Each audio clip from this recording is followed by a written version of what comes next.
सर्वप्रथम तर सगळ्या माध्यमांचं धन्यवाद की आपण वेगवेगळे विषय पुण्यामधले आणताय बाहेर आणि त्या विषयांना वाचा फोडताय. आणि मी आता 1 वर्ष बघतोय तर माध्यम म्हणजे आता गेल्या 2 महिन्यामध्ये माध्यमांचं अस्तित्व खरं म्हणजे जास्त जाणवतं. तर जे पण काही आता माझ्या बाबतीमध्ये चर्चा चालू होती 7-8 दिवसामध्ये, तर त्याविषयी मी म्हटलं बोलूयात काय आहे ते. तर सर्वप्रथम मी सांगू इच्छितो सगळ्यांना की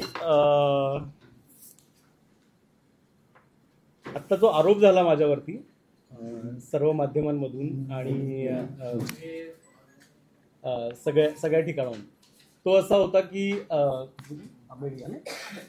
अमेडिया कंपनी आणि मी कोणता तरी व्यवहार केलाय किंवा पार्थ पवार, कोमल तेजवानी, शीतल तेजवानी आणि काय नाव आहे, नाही ते 3 जण आहेत ना, दिग्विजय यांच्याशी मी कोणता तरी व्यवहार केलाय. पण मी ते दिग्विजय, कोमल, पार्थ असे हे सगळेजण आहेत, यांना माझ्या आयुष्यात कधीही भेटलेलो नाहीये. मी त्यांना समोरासमोर पण कधी बघितलेलं नाहीये. माझा त्यांचा 1 रुपयाचाही आर्थिक व्यवहार नाहीये आणि त्यांच्याशी माझा कोणताही व्यावहारिक संबंध नाहीये.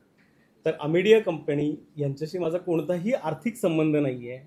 निव्वळ प्रशासनाच्या गैरसमजुतीतून आणि बाकी काही असेल त्याच्यातून हा आरोप करण्यात आलाय आणि माझं नाव नाहक त्या प्रकरणामध्ये गुंतवण्यात आलंय.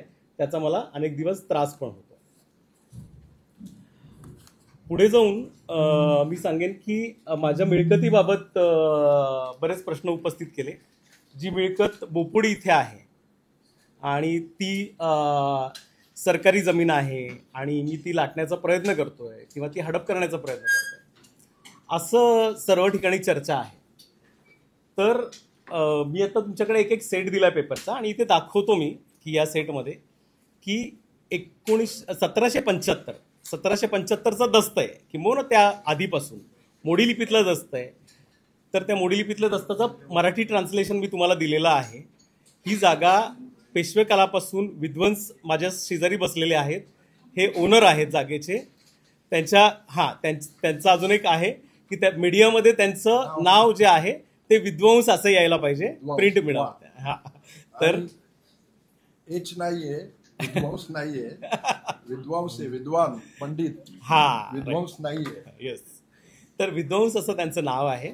तर त्यांना पेशव्यांनी दिलेली जमीन आहे. ही व्हेरी एज्युकेटेड फॅमिली आणि समाजाप्रती बांधील असणारी फॅमिली आहे. नाहक त्यांना या प्रकरणामुळे त्रास पण झालाय. म्हणजे मला पण त्याचं फार वाईट वाटतंय, म्हणून मी त्यांना म्हटलं आज तुम्ही या, आमचे फारच जिव्हाळ्याचे संबंध आहेत. ते विकणारे आहे आणि मी घेणारा असलो तरी सुद्धा. हे तुम्हाला सांगायचं आहे. तर पेशवे कालापासून ही मिळकत आहे. त्या मिळकतीचे हे डॉक्युमेंट आहे पेशवे कालापासून, बरोबर. मोडी लिपीतला आहे, सगळ्यांकडे एक कॉपी आहे. मी अजून लागेल तर देतो सगळ्यांना कॉपी. सेकंडली, परवा खडसे साहेबांनी सांगितलं की जोपर्यंत पुरुष संतती आहे तोपर्यंतच ही जागा विद्वांसांची आहे. तर पुरुष संतती तुमच्या समोर आहे.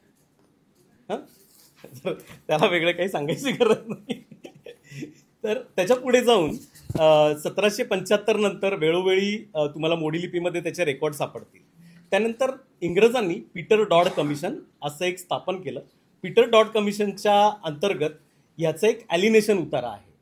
तो ॲलिनेशन उतारा जो आहे तो 1886चा आहे. 1886चा ॲलिनेशन उतारा आहे आणि त्या ॲलिनेशन उतार्यावरती सदर विद्वांस हे इनामदार आहेत, क्लास 2 इनाम आहे, हे असं याच्यामध्ये नमूद आहे. त्यानंतर तुम्हाला 1930 पासून ते आत्ता तक आहेत. ह्याचं म्हणजे जोपर्यंत सातबारा चालू होता तोपर्यंत सातबारावरती विद्वांस यांचं नाव आहे आणि शेतकी कॉलेज हे भाडेकरू असं नाव आहे. मुळामध्ये शेतकी कॉलेज हे पण नाव नाही आहे, ॲग्रिकल्चर डेअरी असं नाव होतं, बरोबर. ॲग्रिकल्चर डेअरी असं नाव होतं. शेतकी कॉलेजचा इन्फ्लुएन्स आहे, कारण शेतकी कॉलेज ही संस्था आहे. सगळ्यात पहिलं समजून घ्या, शेतकी कॉलेज हे सरकार नाही आहे, बरोबर. तर ही जागा शेतकी कॉलेजची असं म्हणू शकतात, ते सरकारची आहे असं म्हणू शकत नाही. तर शेतकी कॉलेजचं भाडेकरू म्हणून नाव होतं आणि विद्वांसांचं मालक असं नाव होतं. तर त्याच्यामध्ये एक त्याच्यामध्ये 1953 साली इनाम ॲब्युल्युशन ॲक्ट आला, ज्या अंतर्गत इनामदार आहेत त्यांना मालक करण्यात आलं. 2 पद्धतीने करण्यात आलं, आयदर इनाम काढून घेण्यात आलं किंवा मालक करण्यात आलं.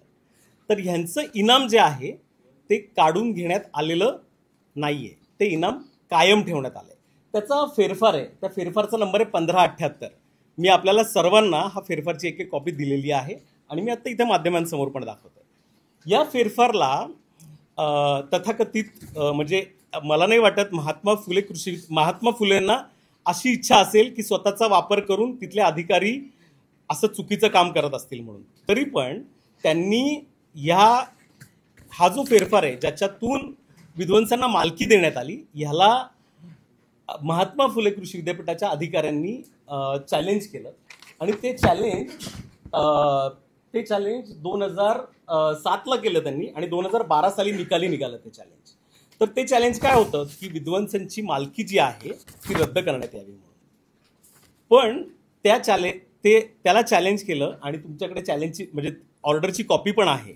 आता काय आहे, आमच्या बाबतीत जे लोक ऑर्डर देणार त्यांना हे असं दिसतंय की त्यांच्यावरती फौजदारी कारवाई करणार, कारण आमच्या फेवरमध्ये. तर कोणी आमच्या फेवरमध्ये ऑर्डर दिली आहे ते दाखवतो मी तुम्हाला. तर ही एक 2012 सालची ऑर्डर आहे. 2007 साली महात्मा फुले कृषी विद्यापीठ, जे ॲग्रिकल्चर कॉलेज असं नाव आहे पण त्याचा ॲडव्हान्टेज ते घेत आहेत, नो इश्यू. तर त्यांनी चॅलेंज केलं 2007ला आणि 2011ला निर्णय लागला की तुमचं अपील फेटाळण्यात येत आहे. यांना 2053 साली मालकी बहाल करण्यात आलेली आहे आणि 2053 पासून ते आत्तापर्यंत ही मालकी आहे आणि याला आम्ही रद्द करू शकत नाही एवढ्या उशिरा. 1953 पासून आज तक मालकी आहे. ठीक आहे. त्यानंतर ह्याच्यावरती टाउन प्लॅनिंग स्कीम.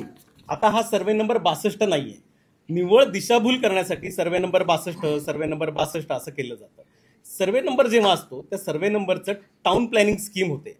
आपल्याला सर्वांना जाणीव असेल की आपल्या इथे वेगवेगळ्या टाउन प्लॅनिंग स्कीम आहेत.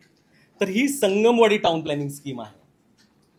तर संगमवाडी टाउन प्लॅनिंग स्कीम अंतर्गत मला एक ग्लास पाणी पण.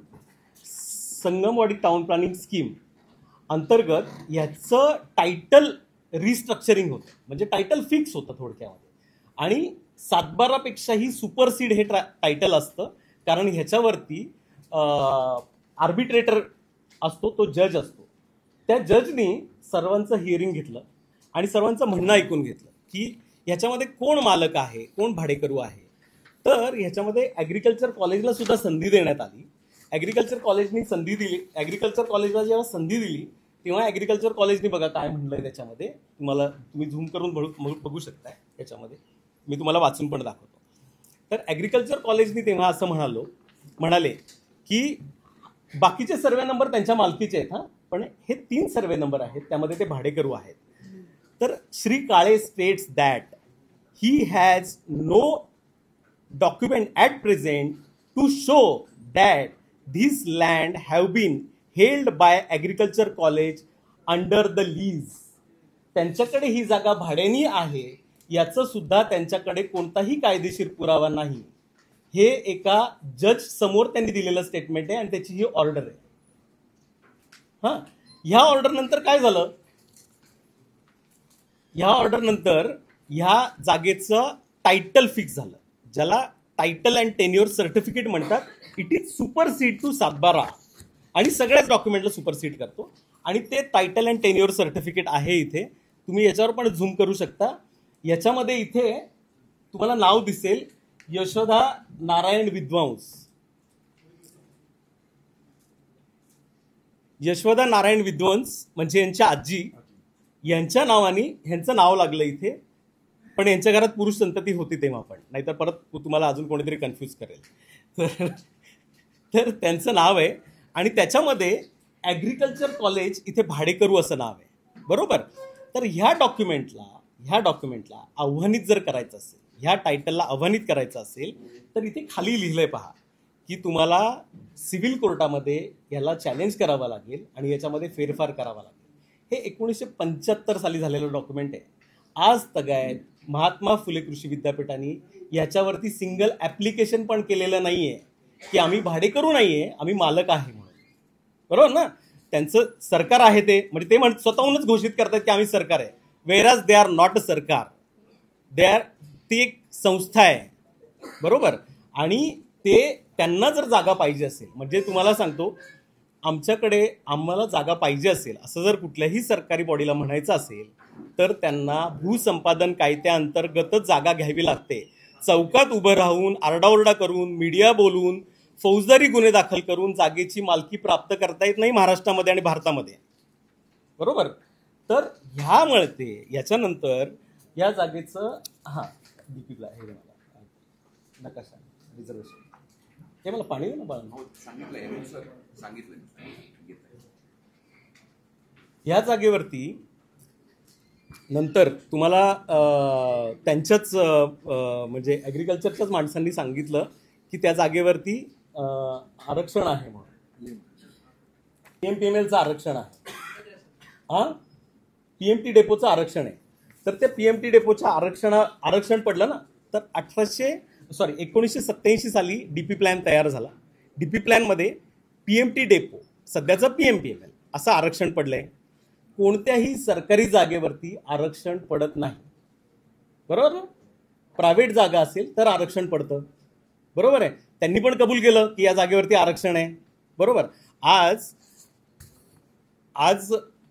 PMPML ला जागेला बस लावायला जागा नाहीये आणि हे हट्टाला पेटून येत की ही आमची जागा आहे. वेअरॅज ती PMPML साठी महानगरपालिकेसाठी राखीव जागा आहे. बरं, आता आरक्षणानंतर पुढची प्रोसेस काय असते? ती जागा कलेक्टर संपादनाची प्रक्रिया करतो. ज्या कलेक्टरांच्या इनिशिएशननी आज माझ्यावरती FIR झाली आहे त्याच कलेक्टरनी ही जागा PMPML साठी पाहिजे म्हणून आम्हाला पत्र पाठवलं. इथे दिसेल तुम्हाला, हे बघा वरती नावं दिसतात विदन्स फॅमिलीची, आणि प्रत्येक मेंबरला पत्र पाठवलं. एकाला नाही, तुम्हाला सगळ्यांची नावं दिसतील. प्रत्येक घरातल्या मेंबरला पत्र पाठवलं की ही जागा आम्हाला आवश्यक आहे म्हणून. ती जागा आवश्यक आहे म्हटल्यानंतर पब्लिक पर्पज आहे, आम्ही त्याला मान्यता दिली. त्याला मान्यता दिल्यानंतर त्याचा एक अवॉर्ड तयार करण्यात आला, ड्राफ्ट अवॉर्ड म्हणतात त्याला, ज्याच्यामध्ये मोबदला लिहिला जातो. त्या मोबदल्यामध्ये कलेक्टर जिल्हाधिकारी त्याचे हेड असतात आणि त्यांच्या अंतर्गत हा एक रिपोर्ट तयार होतो. याला अवॉर्ड म्हणतात, त्याला निवाडा म्हणतात. या निवाड्यामध्ये मालकी हक्क कोणाचा आहे असं नमूद केलं जातं. तुम्हाला दाखवलं तसं हा टाउन प्लॅनिंगचा जो हे आहे हा माझ्या जन्माच्या पण आधीचा आहे. बरोबर. म्हणजे आणि हे जे आहे हा अवॉर्ड जो आहे तो पण जिल्हाधिकाऱ्यांनी केलेला आहे. त्या अवॉर्डमध्ये काय म्हटलंय पहा तुम्ही, तुमच्याकडे सगळ्यांकडे कॉपी आहे. त्या अवॉर्डमध्ये असं म्हटलंय, सदर जमीन नोंद कृषी विद्यापीठाच्या नावे होण्यावर महसूल खात्याकडे पत्रव्यवहार चालू आहे असं कृषी विद्यापीठ म्हणतंय. तथापि वरील वस्तुस्थितीशी कृषी विद्यापीठाने कोणताही ठोस पुरावा कागदपत्रे सादर केलेली नाहीत. तसेच मालक म्हणून सातबारा सदरी त्यांचं कोणतंही नाव नोंद दिसून येत नाही. हे विभागीय आयुक्त, जिल्हाधिकारी आणि भूसंपादन ऑफिस या तिघांच्या सहीनी हा तयार झालेला ड्राफ्ट आहे. याच्यामध्ये कोणाचा इन्फ्लुएन्स नाही, कोणीही नाही, आणि भूसंपादनाचा हा ड्राफ्ट आहे. बरोबर. यानंतर ह्या भूसंपादनासाठी त्यांनी काल ॲलिगेशन केलेत मीडियासमोर की यांनी खोटी मोजणी केली म्हणून. तर ह्या मोजणीची कॉपी आहे माझ्याकडे भूसंपादनाच्या, तुम्हाला दाखवतो.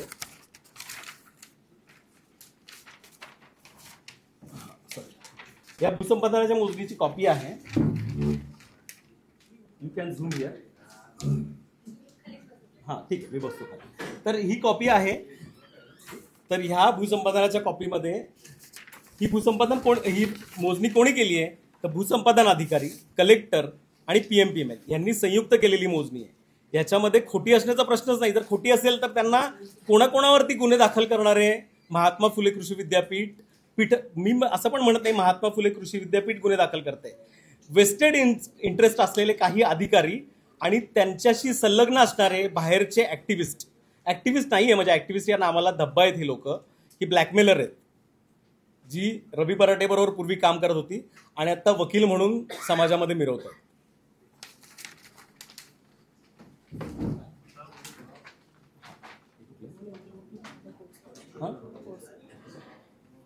ठीक आहे.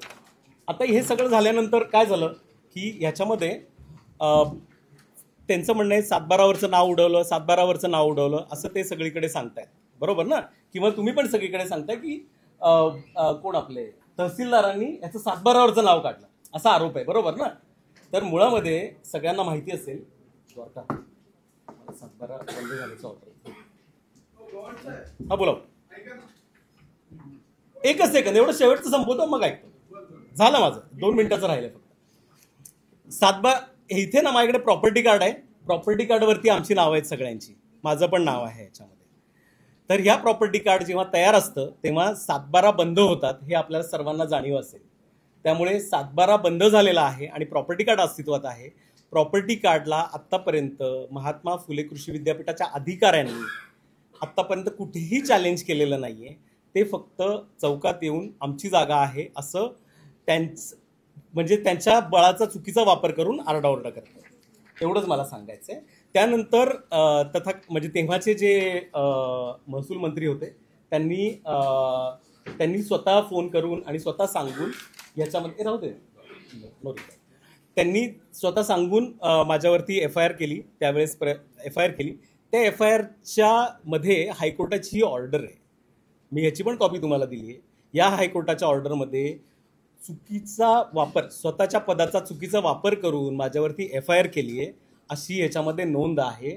आणि त्यांचं मंत्रिपद हे फक्त भोसरी जागेत गेलेलं नसून त्यांनी माझ्यावर केलेली चुकीची FIR आणि भोसरी जागा घोटाळा ह्या अशा दोन गोष्टींमुळे त्यांचं महसूल मंत्रिपद गेलं, हे मी तुम्हाला आठवण करून देतो. तर सद्यस्थितीमध्ये मी तुम्हाला इतक्या ऑर्डर दाखवल्या कोणाची. त्यानंतर विभागीय आयुक्तांनी महात्मा फुले कृषी विद्यापीठ आणि विभागीय आयुक्तांकडे चॅलेंज केलं होतं की हे या जागेचे वारस नाहीयेत, ही जागा आमची आहे आणि यांचं वारस म्हणून नाव नोंदवण्यात येऊ नये. तर विभागीय आयुक्तांनी त्याचा निर्णय दिलाय आणि ह्यांचं वारस कायम केलेला आहे. त्या निर्णयावर म्हणजे बघा आतापर्यंत जवळजवळ मी तुम्हाला 5 निर्णय सांगितले जे आमच्या फेवरमध्ये आहेत.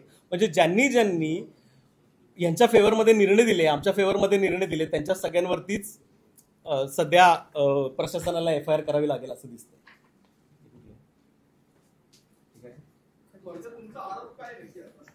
माझा आरोप असा आहे की माझ्यावरती खोटे गुन्हे दाखल झालेत. माझं नाव विनाकारण अमेडिया कंपनी, पार्थ पवार किंवा कोमल तेजवानी, शीतल तेजवानी आणि कोण आहे ते अजून दिग्विजय सिंह पाटील यांना कधीही मी आयुष्यात बघितलेलं नाहीये, ज्यांना भेटलेलो नाहीये, यांना कधीच माझा काही संबंध नाही, आर्थिक 1 रुपयाचाही संबंध नाही. त्यांच्यामुळे नाहक माझ्यावरती आरोप झालाय. माझी इमेज खराब झाली आहे. मी एक व्यावसायिक आहे, बांधकाम व्यावसायिक आहे. माझं कारण नसताना सगळीकडे माझी इमेज खराब झाली आहे, जी मला डेव्हलप करायला गेली. मी 25-30 वर्ष दिवस रात्र कष्ट करतो. मी शून्यातून आलेलो आहे इथपर्यंत. माझा आता परत मला इथून पुढे माझी इमेज, माझ्यावर कोण विश्वास ठेवेल मार्केटमध्ये? सगळ्यांना वाटेल हा फ्रॉड आहे, कारण सगळीकडे असं छापून आलं की मी क्रिमिनल आहे, मी फ्रॉड आहे, मी सरकारची जागा हडप करतो. तसं नाहीये. माझ्या जागेवरती मी जर सिक्युरिटी लावली आहे, तिथे मला PMPML हँडओव्हर करायची जागा, PMPMLने मला पत्र पाठवलंय की आम्हाला जागेची गरज आहे, आमच्या बस रस्त्यावर पार्क राहतात, आम्हाला पार्किंगसाठी जागा पाहिजे. तिथे जर मी माझ्या जागेवरती सिक्युरिटी लावली तर मी कसं ट्रेसपासर असू शकतो? वेअर ॲज जे मला कधी भाडं देत नाहीत, ज्यांनी जागा संपादन केलेली नाहीये, ते ट्रेसपासर आहेत ना. फक्त ते सरकार म्हणजे महात्मा फुलेंचं नाव घेऊन त्यांच्या नावाचा पण गैरवापर करून ह्या माझ्यावरती प्रशासनावरती दबाव आणतात आणि काही महसूल अधिकारी महसूल मंत्र्यांना पण मिसगाईड करतात.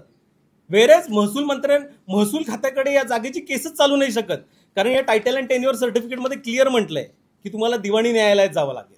तर माझा आरोप शब्द तर थोडा जास्त होईल, पण माझ्यावरती अन्याय झालाय, माझी नाहक बदनामी झालेली आहे आणि खूप वेदनादायक आहे, म्हणजे माझ्यासाठी पण आणि विध्वंस फॅमिलीसाठी पण. कारण रस्त्यावरून फिरताना तुम्हाला लोक बघतात, अरे हा फ्रॉड माणूस आहे म्हणून. कुठल्या? कुठली? मी खरेदीने आलो. हां, मी प्रॉपर खरेदी घेतली आहे जागा, प्रॉपर स्टॅम्प ड्युटी भरली आहे जागा. आणि त्यांचा अजून एक आरोप आहे, मी पाहिला परवा, की मी पॉवर ऑफ अटर्नीवरती स्टॅम्प ड्युटी भरलेली नाहीये. पॉवर ऑफ अटर्नी वरती मी कुठलेही सेल खरेदी विक्री नाहीये पॉवर ऑफ अटर्नी. मी प्रॉपर खरेदीने घेतलेली जमीन आहे.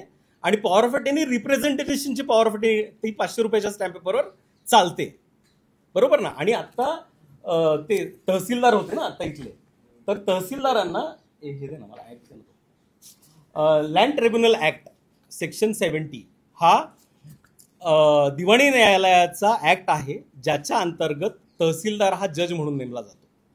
तिथे आम्ही फक्त अपील केलं होतं की हे भाडेकरू आहेत की नाही आहेत याच्यावरती सुनावणी करा. तर त्यासाठी 2 वर्ष केस चालली.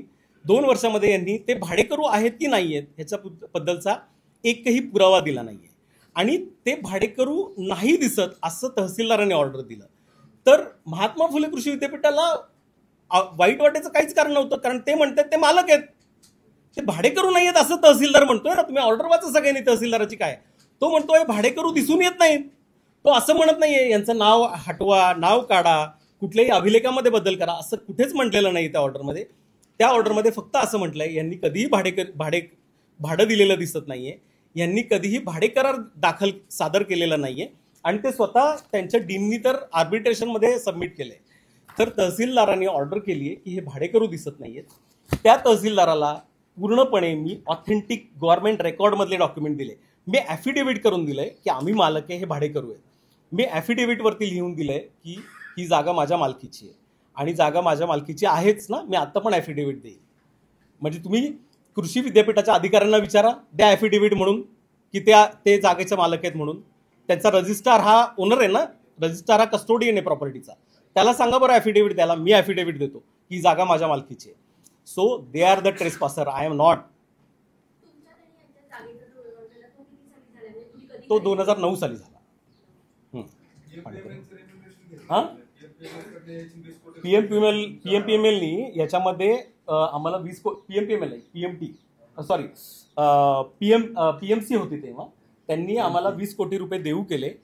तर त्यांनी आम्हाला सांगितलं की तुम्हाला या जागेचा मोबदला आम्ही 20 कोटी रुपये देतो. आम्ही त्याला पण मान्यता दिली होती. पण पीएमसीनेच आम्हाला पत्र दिलं म्हणजे की तुम्ही पैसे घेण्यापेक्षा TDR घ्या.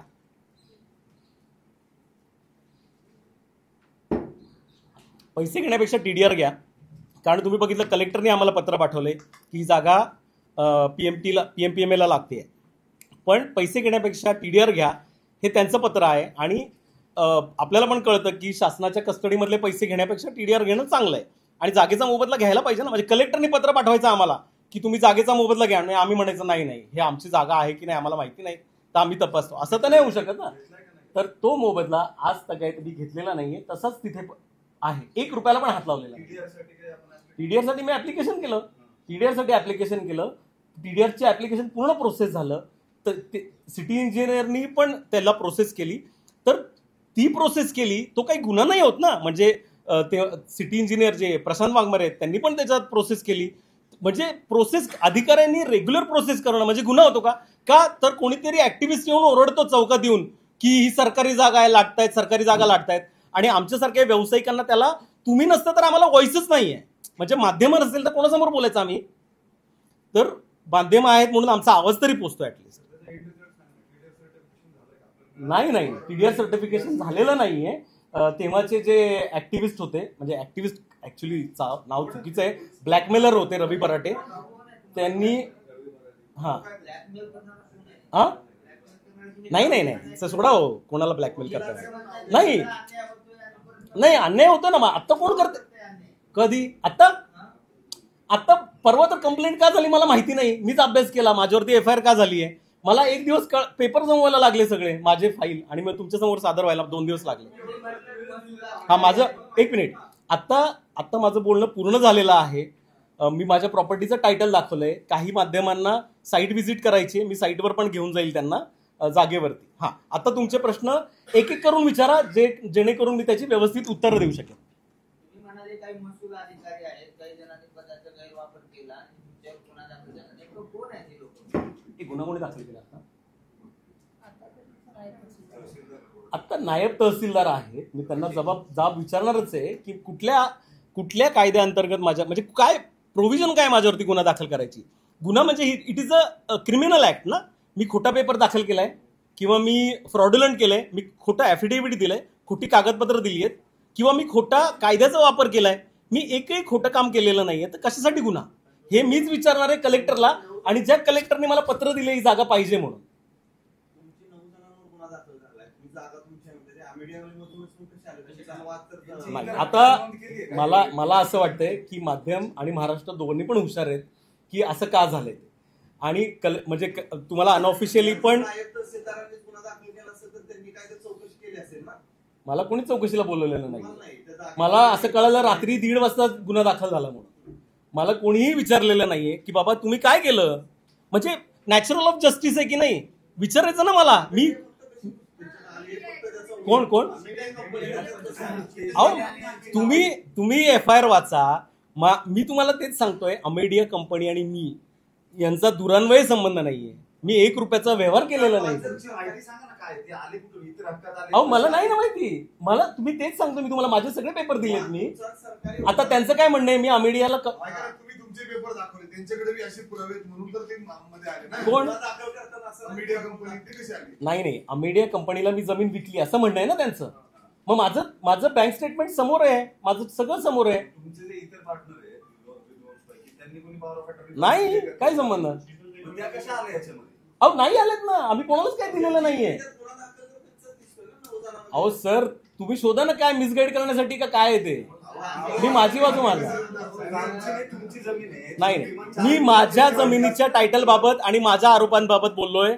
अमेडिया आणि त्याचे पार्टनर्स ते काय करतायत ह्याच्यावरती मी भाष्य करणार नाहीये.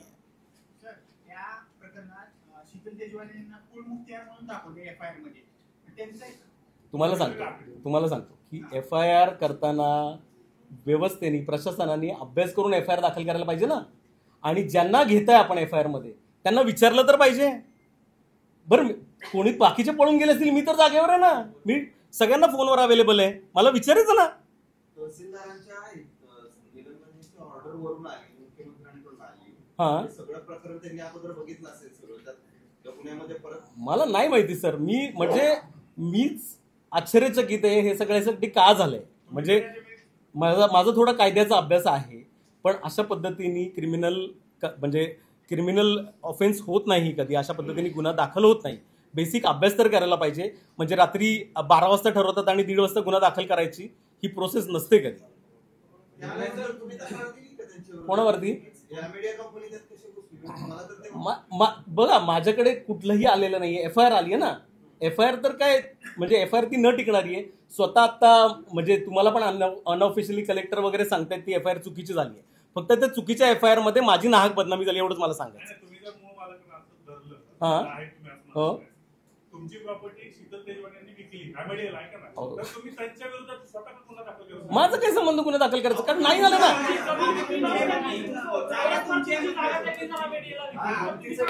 प्रॉपर्टीचं टायटल तुमच्या नावाने कोणीतरी चुकीचे व्यवहार करते. ऐका जरा आता बरोबर तुमचं म्हणणं बरोबर आहे. कोणी पण उठेल आणि हा कोणाच्याकडे आहे खरी कोणाकडची तुम्ही सांगा. बोला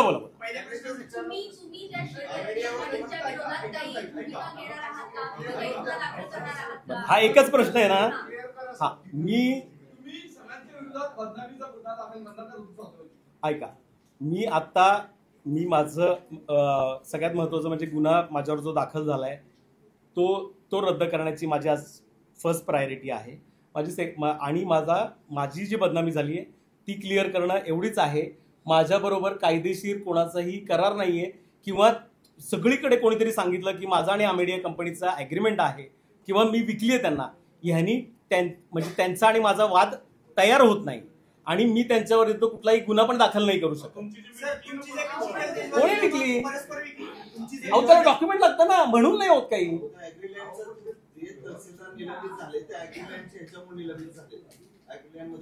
तेच सांगतोय मी तुम्हाला. तुम्ही त्यांनी केलेली ऑर्डर वाचा. कोणी तहसीलदारांचं निलंबन कशासाठी आहे, ऍग्रिकल्चर लँडच्या निर्णयासाठी ना. त्यांचा निर्णय वाचा. त्या निर्णयामध्ये कुठला ऍक्ट आहे तुम्ही मला आता सगळ्यांनी म्हणजे कुठली अशी ऍक्शन आहे ज्याच्यानी गुन्हा दाखल होऊ शकतो. तुम्ही आता मला विचारलं तर मी त्याचं क्लिअरिफिकेशन देतो. वाद तुमचा एक तहसीलदारांचा होता. नाही त्या जागेवर कोणाशी लढत होता? नाही जागेबरोबर. अच्छा, तुम्ही मला वाटतं तुम्ही मिस केलं माझं ऐकणं. म्हणजे मी सांगितलेलं की ती ऑर्डर कुठली आहे तहसीलदारांची? मी सांगितलं. बरं त्यांनी सांग. सांगितलंय तिथं की माझ्याकडे आता कागदपत्र नाही, असं नाही की नाहीच आहे. कोण? ऑर्डर मध्ये बघा एकदा त्यांनी तुम्ही सांगताय नाही ऑर्डर. हो आता नाही ना, मग आता पण द्यायला पाहिजेत ना. तेव्हा नव्हती, आता द्या. कोर्टात देतील ना मग. मग द्या की. तुम्हाला दाखवतो अजून एक कोर्टाचं आहे, अजून एक दाखवतो हायकोर्टाचं कारण त्यांनी सारखा घेतला ना. बरं नाही एक एक प्रश्न मिस होईल माझा. कोणावरती गुन्हा दाखल करायचा मी?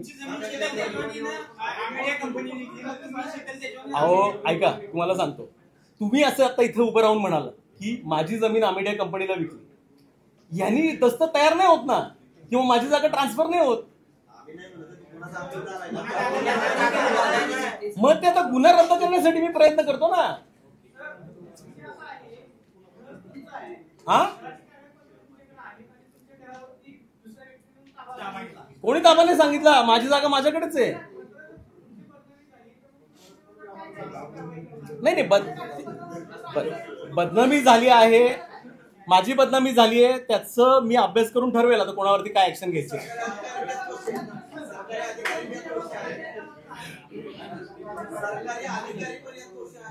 हा बघा, ज्यांनी चुकीचा ऍक्ट केलाय माझ्या अगेन्स्ट, अभ्यास न करता, माझं काय म्हणणं नाहीये त्यांनी करायला नाही पाहिजे, त्यांनी गुन्हा दाखल केला तरी काय हरकत नाही. दिलं ना नायब तहसीलदारांनी गुन्हा दाखल केला ना.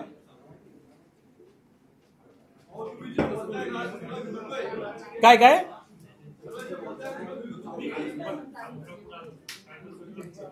काय पाहिजे तुम्हाला?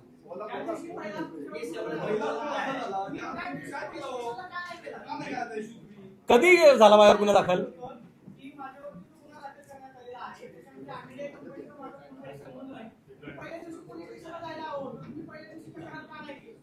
मी सांगितलं ना, कुणाशी तक्रार करू? अहो तुम्ही मला विचारताय, मी पोलिसांकडे सांगायला पाहिजे. पोलिसांना विचारा ना, मला विचारायला पाहिजे म्हणून. हा मग मी बघेल ना तर कायदेशीर प्रक्रियेने, मग मी करणार ते. हो मी बोलणार ना. मी आता काय गुन्हा कॅन्सल करायची प्रक्रिया सुरू केली.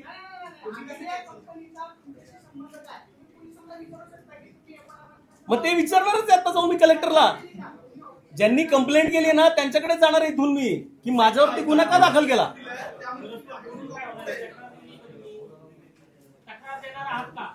हो मग काय तक्रार देणार ना मी. तक्रार देणार ना. माझ्यावरती ज्यांनी तक्रार केली आहे ना खोटी, त्यांच्यावरती मी तक्रार करणार आहे 100%. कशाला आयुक्तांना? सगळ्यांना कोर्टात खेचणार मी ना आयुक्तांना वगैरे भेटणार. मी हायकोर्टात खेचणार सगळ्यांना ज्यांनी चुकीच्या पद्धतीने माझ्यावर गुन्हा दाखल केला.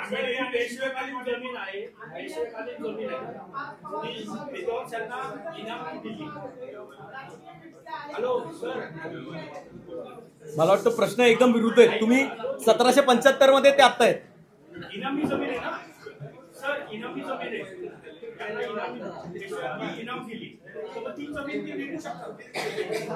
सर मी तुम्हाला मगाशी 1578 हा माझा फेरफार दाखवला, ज्याच्यामध्ये इनाम संपुष्टात आणला आणि यांना मालकी दिली. बरोबर. त्यानंतर मी तुम्हाला दुसरी पण एक ऑर्डर दाखवली ज्याच्यामध्ये यांना मालक सिद्ध केले. प्रॉपर्टी कार्डवर पण हे मालक आहे. त्यामुळं म्हणजे जेवढं आपल्याला कळतं, जो रेकॉर्डवरती मालक आहे तो स्वतःची जागा विकू शकतो की नाही, तर त्यांनी विकली आणि मी घेतली.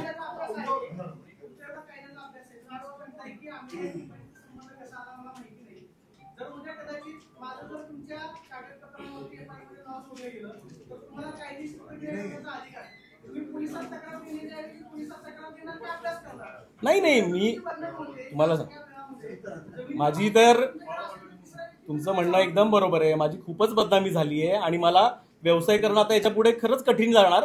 फक्त जे लोक माझ्याशी व्यवहार करतात त्यांना माझ्याबद्दल माहिती आहे की हा चांगला माणूस आहे. पण आता मी याच्यावरती नक्कीच हायकोर्टामध्ये तक्रार करतो.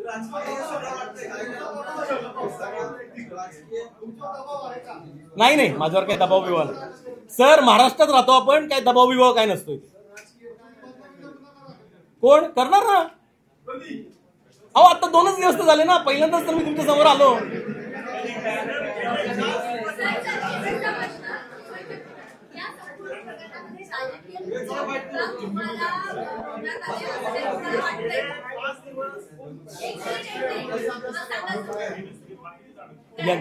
यांचा प्रश्न असा आहे की राजकीय दृष्ट्या मला काय मोहरा बनवण्यात आलंय का.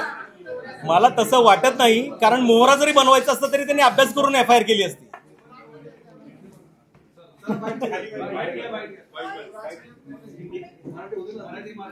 बरोबर झालं. तुम्हाला अजून एक जरा बघायचं आहे का. एक खूप छान एव्हिडन्स आहे का, काही गरज नाहीये.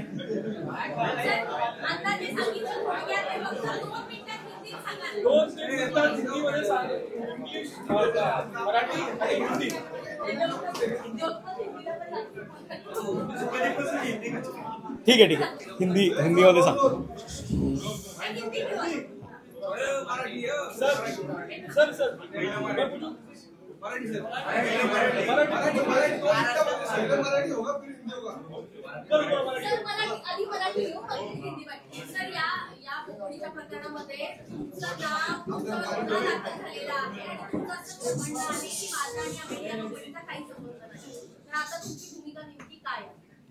बघा, अमेडिया ही कंपनी मला माहिती नाही, त्याच्या भागीदारांना मी ओळखत नाही, त्यांच्याशी माझा कोणताही व्यवहार नाही. मी त्यांना समोरासमोर पण कोणालाही कधी बघितलं नाही, इन्क्लुडिंग पारजी पवार यांना सुद्धा. त्यामुळे त्यांचं माझ्याशी नाव जोडलं गेलं हे पूर्णपणे चुकीचं आणि अन्याय करणारं आहे. बरं का, नुसतं चुकीचं नाही आहे, हे अन्याय करणारं आहे. त्याच्याविरुद्ध मी सक्षम न्यायालयामध्ये दाद मागणार आहे. ज्यांनी चुकीची FIR केली आहे त्यांना पण कायदेशीर कारवाई व्हावी यासाठी मी प्रयत्न करणार.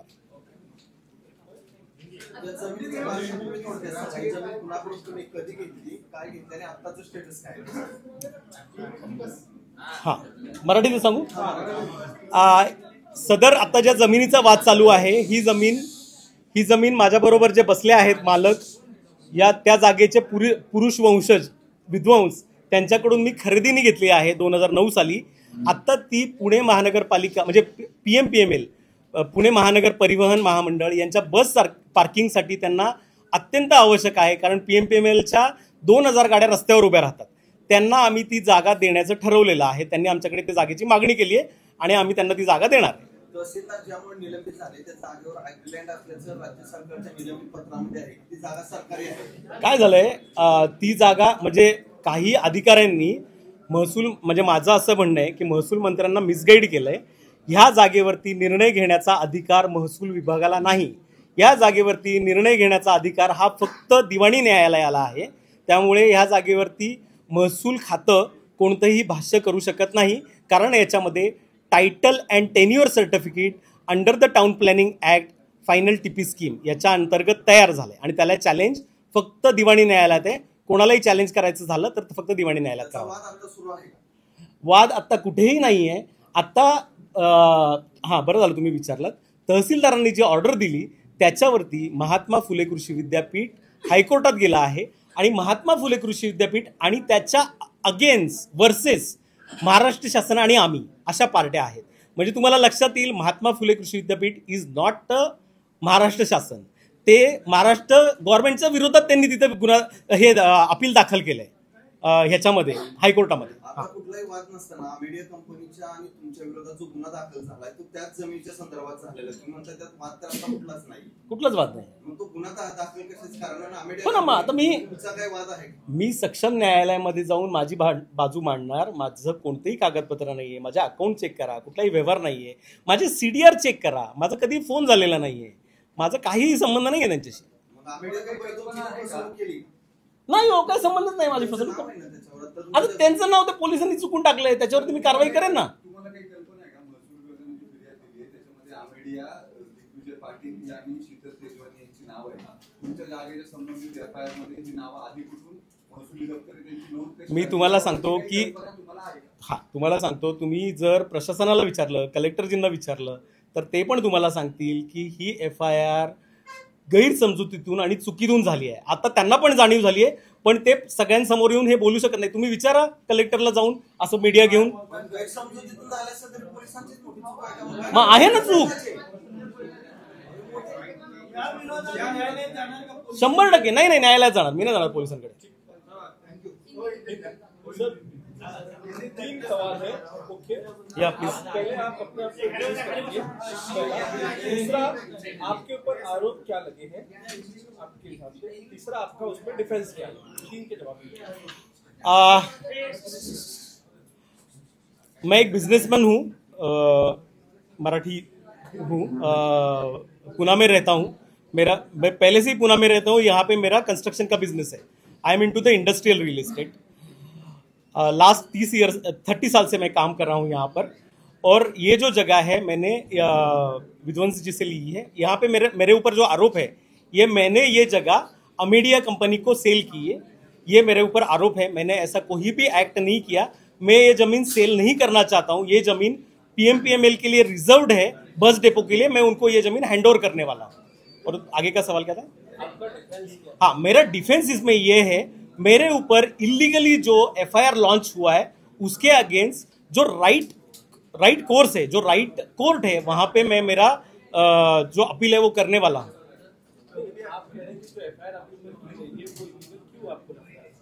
सर इसमें मतलब इलीगल एक्ट ही नहीं है ना. क्रिमिनल एक्ट क्या होता है? आपने झूठे डॉक्यूमेंट प्रोड्यूस किए हैं, आपने गलत एफिडेविट दिया है, ये सब किया है तो क्रिमिनल एक्ट रहेगा तो FIR होना चाहिए. दिस इज द, मैंने जो भी डॉक्यूमेंट दिया है वो गवर्नमेंट ने मुझे दिया है, गवर्नमेंट रिकॉर्ड में है. टाइटल जो फ्लो हुआ है, जिसके ऊपर मैंने प्रॉपर स्टैम्प ड्यूटी भरा है, उसके तहत मेरे पास जमीन आई है, उसी के ऊपर मैंने वही सब डॉक्यूमेंट दिया ना. तो मेरे ऊपर कुछ भी FIR, क्रिमिनल एक्ट का तो सवाल ही नहीं पैदा होता.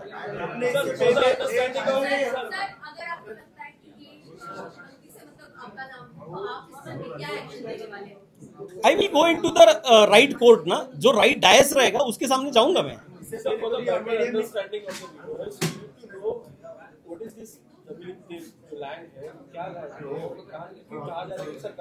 हाँ, राइट. I explain. ये लैंड जो है वो बोपुड़ी एरिया जो है वहां पे है. अभी वहां पे टाउन प्लानिंग स्कीम है.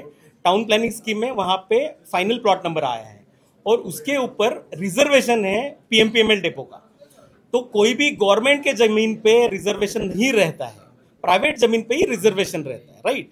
We are the lawful owner in the record from last more than 150 years. And हमारा जो ओनरशिप है आज तक राइट डायस पे कोई भी चैलेंज नहीं हुआ है. यहाँ पे लिखा है कि सिविल कोर्ट में ही आपको मेरा ओनरशिप चैलेंज करना पड़ेगा. आप मतलब ये सब पुलिस पे जाके टाइटल नहीं डिसाइड होता है. ये लोग FIR कर रहे हैं और टाइटल डिसाइड करने का कोशिश कर रहे हैं, which is very illegal end misuse of power, I can say.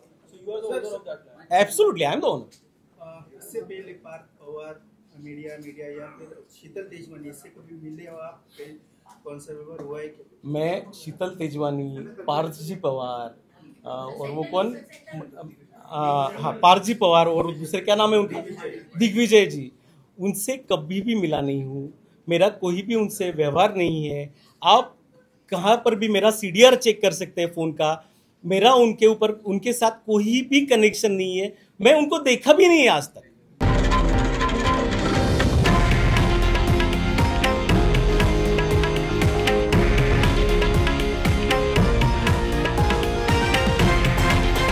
हे आहे देशातील नंबर 1 न्यूज नेटवर्क आणि आपण पाहत आहात TV9 मराठी, एकमेव.